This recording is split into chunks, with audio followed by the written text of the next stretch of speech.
क्योंकि तैयार करके लाए थे, जैसे पहली तकबीर उठ करके बैठ जाना। तो सोचा ये कि सना पढ़ने के बाद उठ जाएगा। सना पढ़ा गया, सारे लोग सना पढ़ रहे हैं। हुजूर गौसे आजम ने दूसरी तकबीर कही, सारे लोग तकबीर बोल रहे हैं और वो सेटिंग वाले चारपाई की तरफ देख रहे हैं कि ये उठा क्यों नहीं। नमाज हो रही है, जो सेटिंग वाले थे खांसना शुरू किया।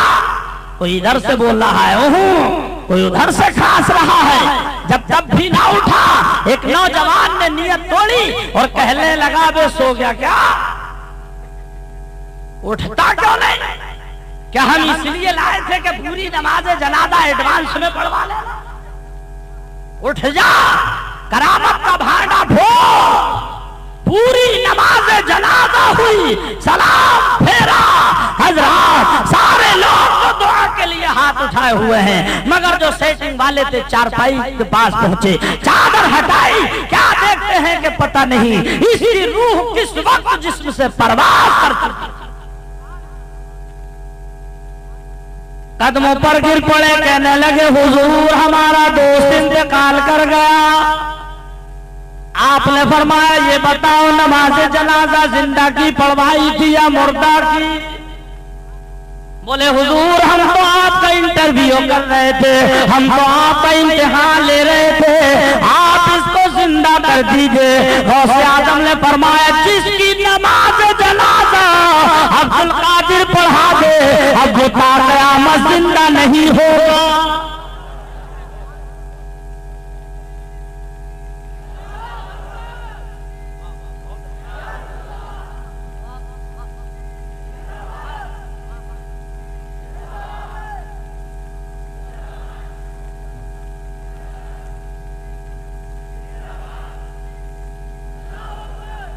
अब माशाल्लाह आपने दिल खुश कर दिया, नारा लग रहे हैं काफी देर से गौस का दामन नहीं छोड़ेंगे। मैं ये देख रहा हूं इतना कामयाब जलसा चल रहा है जिसका जवाब नहीं, इसलिए कि आप सबका भी जवाब नहीं, और जिसका जलसा मना रहे हो उसका जवाब नहीं। नारा लगा रहे गौस का दामन नहीं छोड़ेंगे। अब हम ये देखना चाहते हैं पकड़ा किस किसने वो हाथ उठाए। माशाल्लाह कुछ बातें कड़वी लगेंगे, बुरा मत मानना। मैंने पहले कहा था रब्बे कायनात मुझे कुर्सी खिताबत पर बैठकर हक बोल के अमल करने की तौफीक अता फरमाए और आपको हक सुन के उस पर अमल करने की तौफीक अता फरमाए। गौसे आजम का नारा लगाने वालों, एक तरफ ये मुसलमान कहता है गौस का दामन नहीं छोड़ेंगे, दूसरी तरफ पैतरा बदल के कहता है दाढ़ी का बाल भी एक नहीं छोड़ेंगे। एक तरफ कहता है गौसे आजम का दामन नहीं छोड़ेंगे और दूसरी तरफ कहता है नमाज एक टाइम की नहीं पढ़ेंगे। अभी मैं पूछूं नमाज ईशा किस किसने पढ़ी है? हाथ उठवाने लगू पर्दाफाश हो जाएगा। खुशक नारा लगाने से कोई फायदा नहीं। हजरात अगर गौसे आजम से मोहब्बत रखना है तो गौसे आजम की अदाओं को अपनाना पड़ेगा। सरकार का दीवाना बनना है तो सरकार की अदाओं को अपनाना पड़ेगा।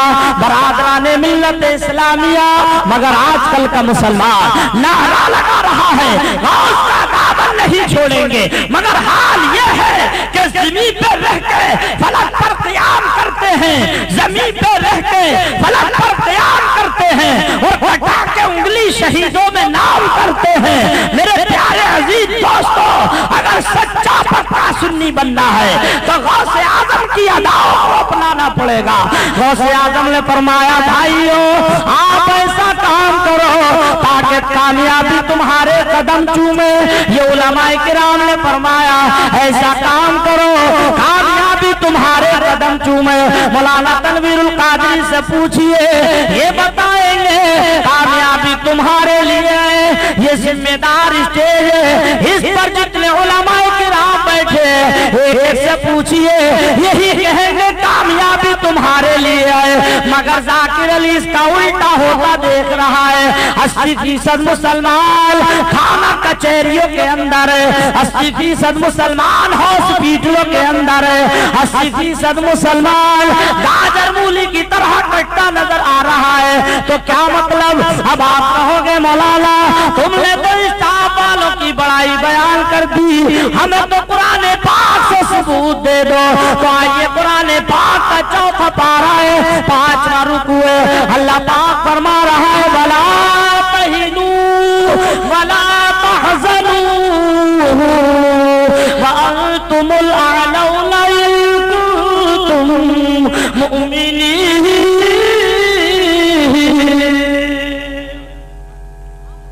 इसका तर्जुमा है गम मत करना, सुस्ती मत करना, गालिब तुम ही आओगे, मगर शर्त ये है कि मोमिन बन के आना पड़ेगा। शर्त सुन ली आपने, मोमिन बन के, जोर से बोलिए मोमिन बन के। आप खामोश ना होइएगा, जैसे जब से सुन रहे थे जीते जागते माहौल में ऐसे ही सुने। बहुत कामयाब प्रोग्राम चल रहा है। मोमिन बन के आना पड़ेगा। तो गौसे आजम ने फरमाया कि मेरी अदाओं को अपनाओ। अब उनकी अदाएं क्या है? फरमाया शरीयत की पाबंदी करो, नमाजों की पाबंदी करो, पड़ोसी के साथ हुस्न सलूक से पेश आओ, बहन बेटियों को बेपर्दा न करो। मगर आज हम ये सारी बातें उल्टी होते देख रहे हैं। जिसको देखा जाता है तो इसने बेटी को बेपर्दा कर दिया। बोलो भाई, जिधर हम देखते हैं बेपर्दगी का माहौल नजर आ रहा है। आजकल अगर किसी से पूछो ए भाई ये बेटी जिसकी पैदाइश के बाद तेरे ऊपर 106 नंबर का बुखार चल गया था, ये मुसलमान जब घर के अंदर बेटी पैदा होती है इसके ऊपर 106 नंबर का बुखार चढ़ जाता है। मैं पूछना चाहता हूँ क्यों? ये बेटी तो रहमत है। आका ने फरमाया जिस घर के अंदर बच्चा पहला लड़की पैदा होती है सरकार की सुन्नत अदा हो जाती है, मगर तुम्हारे ऊपर 106 नंबर का बुखार क्यों चढ़ गया?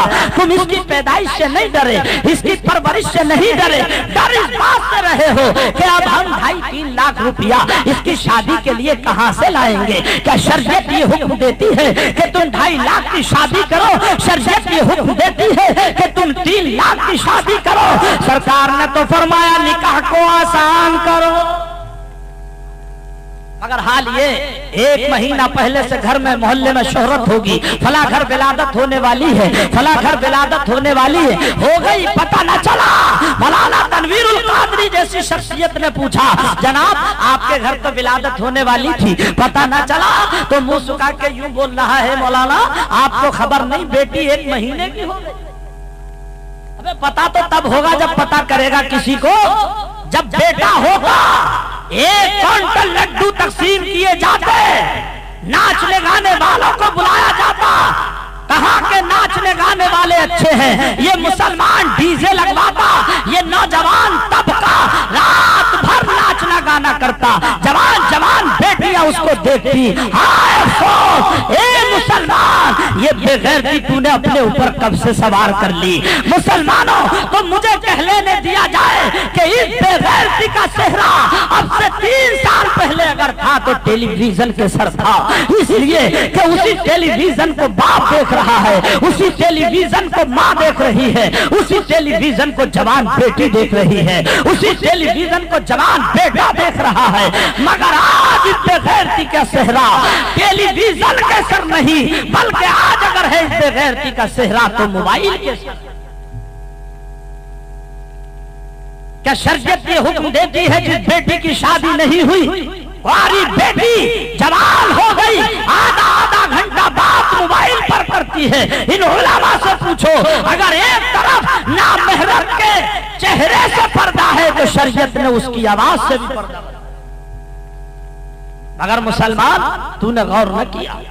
हम मौलाना लोग अगर कहीं शादी में चले जाएं, किसी अकीके में चले जाएं, तो हमारा ये मुसलमान भाई, ये मौलाना तनवीरुल कादरी बैठे हैं, ये हमारी तरफ एक दफा प्रोग्राम में गए, हम भी गए थे शादी में। हजरत जनाबे सज्जाद ने मिल्लत इस्लामिया, मैंने पहले कहा था कि जानते हो ये गौसे आजम की वो बज़्म है अजीजा ने मिल्लत इस्लामिया, कि जिस गौसे आजम की बारगाह में अरे हम ही नहीं, अगर शराबी गया था तो वली बन करके आया था, जुआरी गया था तो वली बन करके आया था।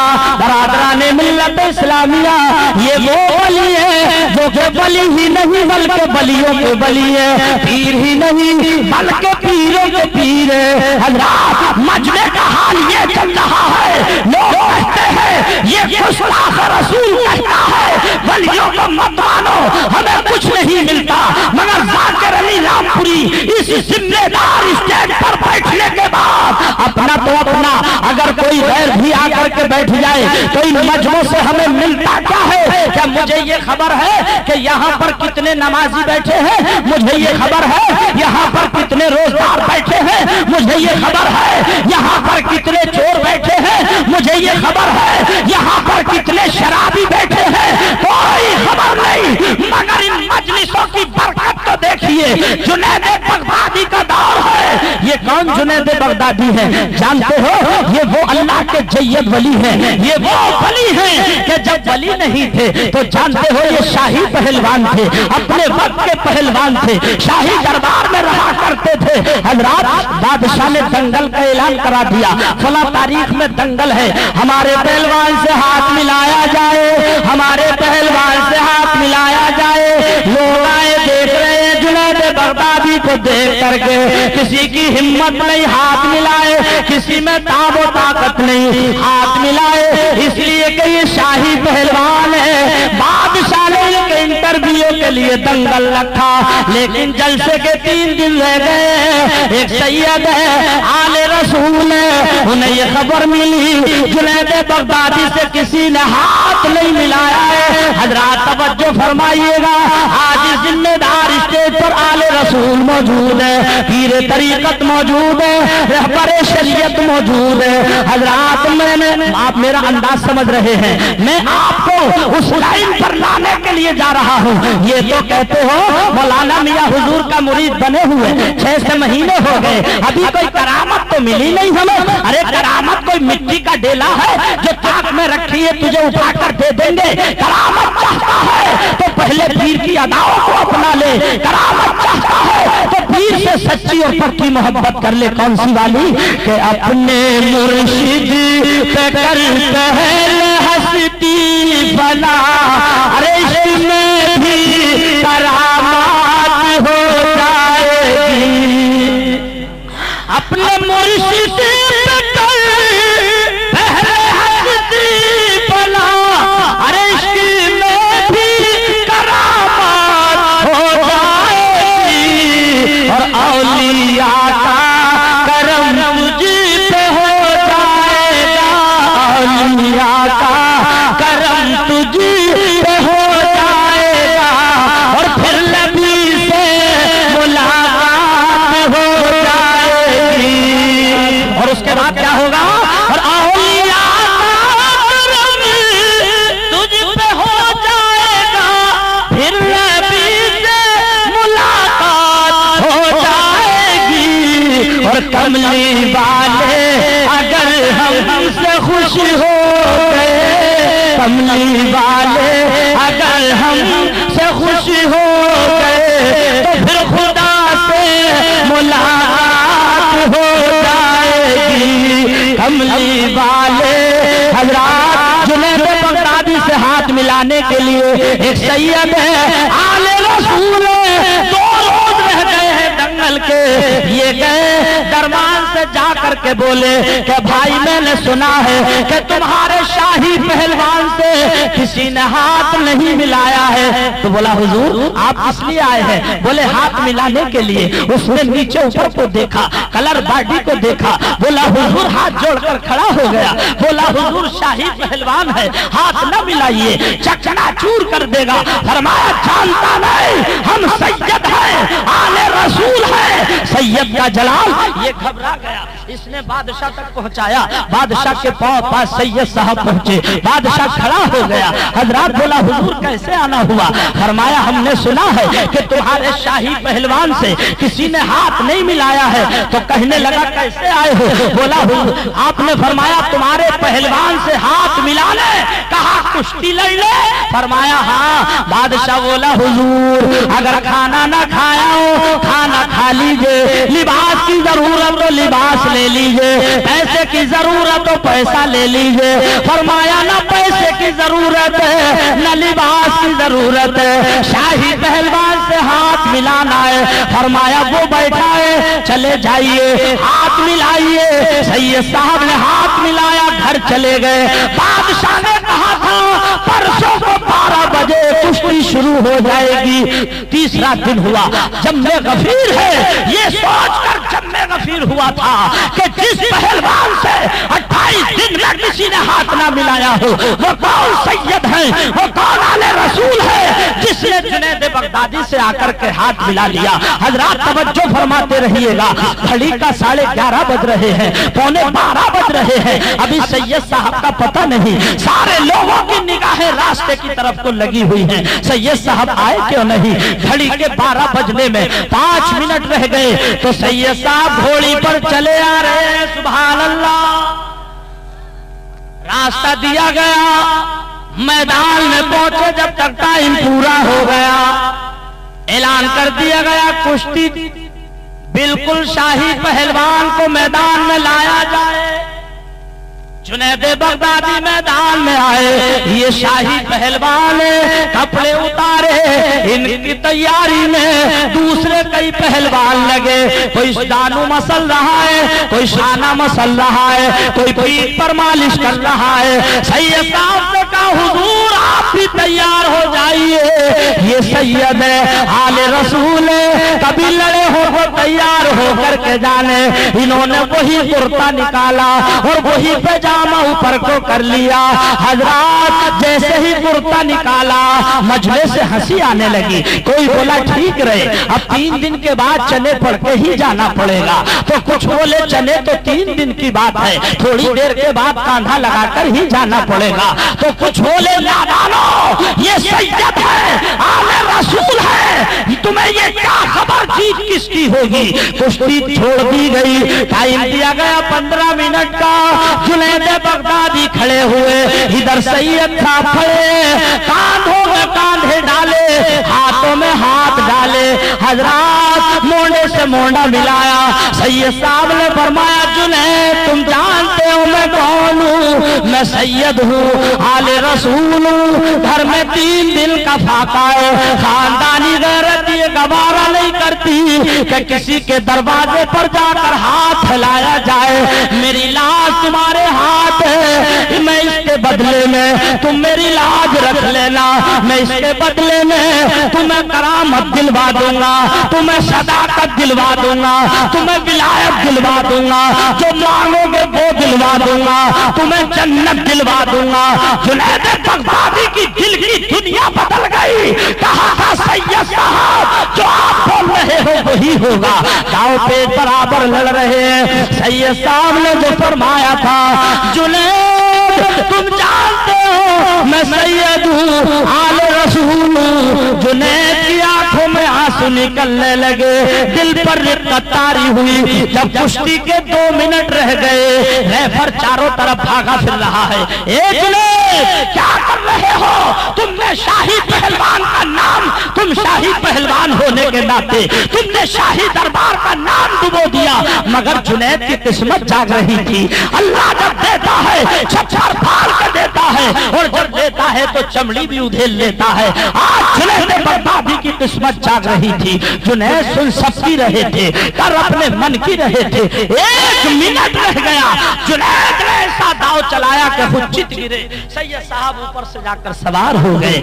जुनैद बगदादी ने दोनों हाथ ऊपर से यूं कर लिए, क्योंकि सैयद साहब दुबले थे, पतले थे, कहीं फिसल ना जाए, कुश्ती फिसली हुई मानी जाए। तमाम शाही दरबार वालों की निगाहें नीचे को हो गई। शाही इनाम जो था सैयद साहब को दे दिया गया। सैयद साहब घर चले गए। अब शाम होती है, जुनैद कमरे से बाहर नहीं निकल रहे हैं और नमाज मगरिब का टाइम हुआ। जोहर का हुआ था, जोहर पड़ी। असर का हुआ, असर पड़ी। मगरिब का हुआ, मगरिब पड़ी। ना खाना है, ना भूख है, ना प्यास है। नमाज इशा पड़ी, सो गए। कहा की नींद, कहा की भूख है।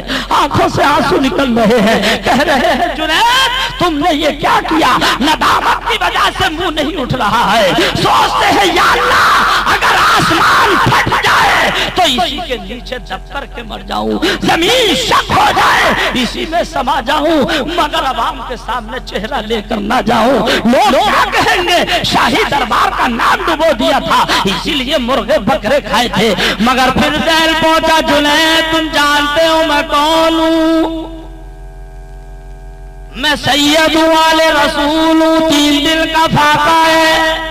खानदानी गैरत ये गवारा नहीं करती किसी के दरवाजे पर जाकर हाथ फैलाया जाए। तुम मेरी लाज रख लेना, इसके बदले में मैं तुम्हें करामत दिलवा दूंगा। इसके बदले में प्यारे आका से जन्नत दिलवा दूंगा, विलायत दिलवा दूंगा, सदाकत दिलवा दूंगा, जो मांगोगे वो दिलवा दूंगा। यही कहते कहते जुनैद बगदादी को नींद आ गई। क्या देखते हैं कि ख्वाब में प्यारे आका तशरीफ लाए। फरमाया जुनैद अपने एहसान का बदला चुका लो। सुभान अल्लाह। जुनैद बगदादी ने देखा आका मैंने कौन सा एहसान किया जिसका बदला चुका लूं? आका ने फरमाया जुनैद तुमने सैयद के भरम को रखा है, तुमने सैयद की लाज को रखा है। तुम उसके बदले में हमसे जन्नत ले लो, उसके बदले में करामत ले लो, उसके बदले में सदाकत ले लो, उसके बदले में विलायत ले लो। जुनैद बगदादी का कौल है। इतना सुनना था कि मेरी नींद खुल गई। मैं उठा, देखा कमरा पूरा खुशबू से मुअत्तर और मुअम्बर था। मैं बाहर कर आया तो क्या देखता हूँ कि जब ऊपर को देखता हूँ अर्श मुअल्ला नजर आ रहा था और नीचे को देखता हूँ तो तहतु सरारा।